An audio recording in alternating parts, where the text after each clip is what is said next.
ever worse out of the gate. Coming back from those 11 fractured ribs, add to the fact that when he was out, the Saints lose to the Eagles. The Packers overtake them for the one spot a week ago. Packers win Saturday, putting more pressure on the Saints Sunday. And you know what they say about pressure and pipes. Here's Drew Brees on getting back on the field after his 4-game absence. Being able to throw the ball, good enough. And obviously that was kind of a ramp up, from call it late last week into early this week and throughout practice. I still have a little ways to go. I'll be honest, there's some things that I'm still kind of working on, but it is what it is. Are you 100%? No, but I'm on my way.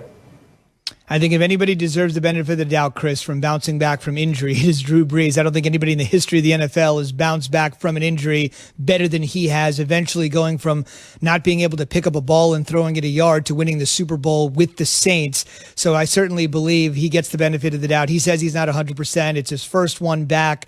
So essentially, what did you make of it against the quality of competition they faced yesterday? Well, he was shaking the rust off. I mean, he hadn't played football in a month, so you knew that he wasn't going to be sharp.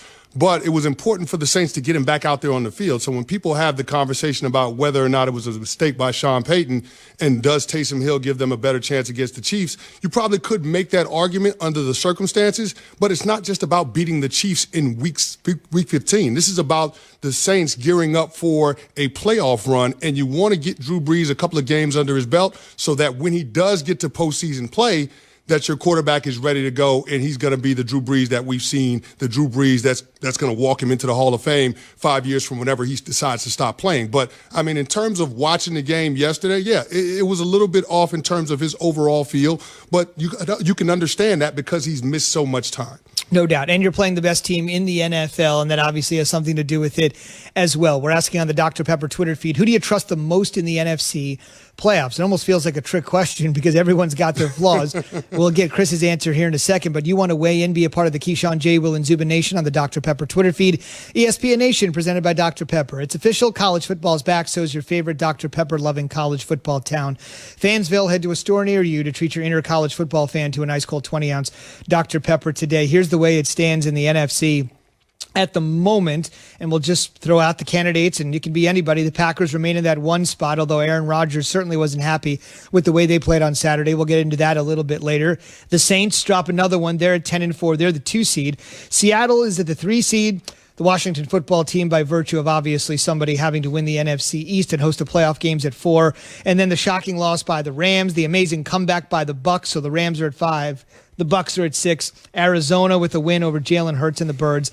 They stand at 7. So your thought, who do you trust most in the NFC? Those are the 7 that are in the mix at the moment. I trust Seattle, especially if they have a home game to start postseason action. I know their defense was awful in the first half of the regular season, but in the last month and a half, they're trending in the right direction. Carlos Dunlap, the guy they made a midseason trade for, he's having an impact in terms of being able to pressure the opposing passers. And then, of course, Jamal Adams being an impact player on every level of that defense. I think they're moving in the right direction, and they're getting healthy at the right time. Rashard Penny back in action for them. They'll get Josh Gordon back down the stretch. So they'll add some more weapons for Russ to cook with. And we'll see. We know that Russell Wilson isn't going to be the guy that's going to be the reason they lose. And so you're just hoping that the defense, which has been the sore spot on this team, can continue to show the improvement that they have.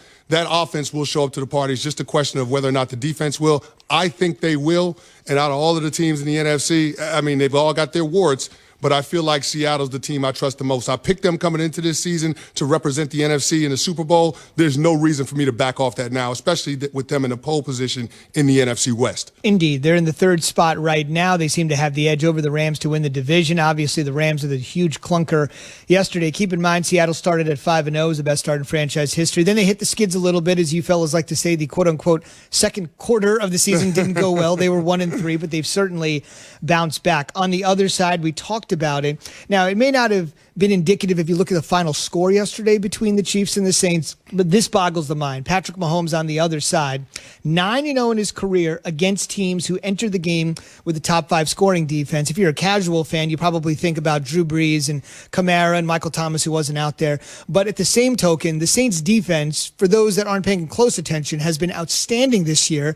And Mahomes had some struggles yesterday, but at times looked absolutely brilliant, staying perfect against the best defenses in the league in his short career. Patrick Mahomes is so tough to defend just because he has the ability to extend plays, the second reaction plays. That's where he's surgical. Yesterday, he was 7 of 12 for 63 yards and 2 touchdowns on rollouts and scrambles. And when you saw the defense that the Saints were playing, they majored in a lot of cover 5, which is 2 deep, man under. You saw that Patrick Mahomes was able to elude that rush from the Saints at times, being able to get outside of the pocket on the perimeter of the defense. And he's going to put pressure on you that way because he can use his legs to pick up some yards, but he's also keeping his eyes downfield for the big play. And I think over the course of that game, that defense just wore down, especially guys on the back end, and that created just enough opportunities for Pat Mahomes and that Chiefs offense to put points on the board. That throw that Pat Mahomes made in the third quarter to Mecole Hardman in the back of the end zone, I don't know how he put that there. I mean, you're probably talking about him being the only quarterback that's capable of making that type of throw. It's unbelievable. Real quick, just not to get too nerdy here, I want to bring up one point on Mahomes. You know, after the game, Le'Veon Bell said something that it just boggles the mind if you think about it. He said, he's better than I ever could have imagined, with Le'Veon obviously coming over from the Jets, watching him from afar, and then having the ability to see him up close and personal. That just strikes me because at the age of 25, now 26, you're in a situation where you look at him and say, got the Super Bowl, got the MVP, what more do you need to see? But then you actually bring a guy into the program from a program that is essentially the polar opposite, doesn't know how to win, is dysfunctional. You bring him right in, and the first thing he says is, even though I watch like every other fan, like Le'Veon Bell, he's amazing. He's more than I could have ever imagined, even though you imagine him to be as good as could be. That just really struck me. A guy coming in, obviously seeing his skill set, and then saying, whoa, tip of the iceberg. I had no idea this dude was like this. On the way, a win for the Jets that could lead, how could we possibly say this, to another decade of losing, killing them after their only win of the season. But it makes quite a bit of sense. We'll explain on the way. 30 for 30 podcast, only a matter of time until that happens. The biggest reason the Browns are in position to make the playoffs for the first time in almost 20 years is what? I think it's the marriage between the run game and the pass game. And Kevin Stefanski has done a good job of figuring out what Baker Mayfield is good at and what he's not, and trying to put him in situations that accentuate his strengths. You look at what they did last night, being able to stay with the run game just enough to provide that balance and the threat that makes play action effective. Only 3.2 yards per carry between Kareem Hunt and Nick Chubb. But in those 22 attempts, you keep those linebackers honest, you keep those guys coming downhill, and then you're able to find those voids between the second and third levels of the defense. And Baker Mayfield was surgical last night, only 5 incompletions. And you got to give some love to his offensive line, too, because they kept him clean. Even with Hubbard going out, they still provided clean pockets for him. Only 1 quarterback hit in 37 dropbacks. So that's impressive that the offensive line could keep him that clean. But I think Baker Mayfield's understanding of what Kevin Stefanski wants to do and Kevin Stefanski's understanding of what his quarterback strengths are, that's what's leading the charge for this late season surge for the Browns. They had 2 95-yard scoring drives, including when one was capped, Jarvis Landry turning around, popping up a 1, popping up a 3 to pay homage to Odell Beckham Jr. You saw that? Isaac Yiadom for the Giants didn't like that too much. But, I mean, the Giants were shorthanded on the back end. They didn't have James Bradberry. So you knew that their defense would struggle, especially in pass coverage. What I was a little bit surprised was with the complexion of the game, because I thought that their head coach, Joe Judge, did some things to put even more pressure on a defense that was trying to support an offense with a backup quarterback. Indeed, and Joe Judge did say, I don't regret any of the aggressive play calling that was made. He definitely seems like a guy that doesn't have a lot of regrets. He just does what he wants to do and moves forward. From the Browns standpoint, you know, Jay is our resident Giant fan, but he actually said all week long last week on the program that even though he's a ride-or-die Giants fan, that this is a bigger game for the Browns. It certainly turned out to be a bigger game considering where their aspirations are vis-a-vis the Giants. But Jay also said, and I was taken a little aback by that, as was Keyshawn, that he really believes the Browns can, ready for this, win the Super Bowl. Ooh. Win the Super Bowl. We've got all these things about snapping the playoff drought, getting to the 10-win mark for the first time since 2007. They haven't won the division in 28 years. That's also the longest drought. I mean, that was the AFC Central. It wasn't even called the North back then. I think the Steelers win tonight. They sort of pretty much put it out of reach on ESPN against the Bengals. Super Bowl, though, is that a little too much? I was a little bit taken aback by that. Jay's putting a little too much on that one. You know, sometimes you have that overreaction Monday, but you're talking about a Browns defense that prior to this game gave up over 80 points in the 2 games that they played. So I think it's a little too early for Super Bowl talk, but it's definitely reasonable to expect this team to get into the postseason and potentially win a postseason game, which is a huge step for the Cleveland Browns program, for their new general manager, Andrew Berry, and their new head coach, and Kevin Stefanski. It's amazing. Baker's 25, Garrett's 24, Andrew Berry, the GM, is 33, the head coach, Kevin Stefanski, is 38. All they do is build, implode, build, implode. Now it feels like they had a nice, young, great foundation to work with. Again, it stands to reason that even though the Browns have won 10 games already this season, and Chris, there's an extra playoff spot available in the AFC and the NFC this year. We got 7 teams making it. You would think, hey,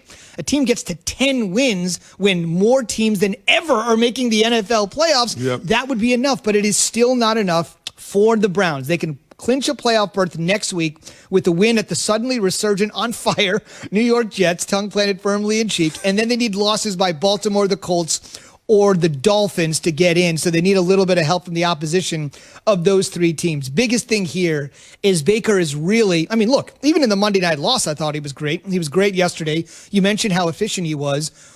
Why are you believing in him? What's different about it? Well, I think the timing of the passing game is there now. You know, with Baker Mayfield, some of the things that they were doing in the first half of the season, it just looked a little bit off. But now it feels like it's in sync. And I guess that should be a reasonable expectation that this is the time that they start clicking, given the season that we've had in the offseason. No OTAs, no mini camps, you know, modified training camp schedule. So, you know, you're trying to figure things out on the fly. And I think now is that time where they're hitting that sweet spot, and it's perfect for them because this is when you want to be playing your best football. You want to be going into the playoffs with a lot of momentum, and you can certainly say that about the Cleveland Browns in the way they're playing right now. So you look at Stefanski last year at this time working with the Minnesota Vikings. You extract him from the Vikings, you put him on the Browns, and you look what's happened to the Vikings.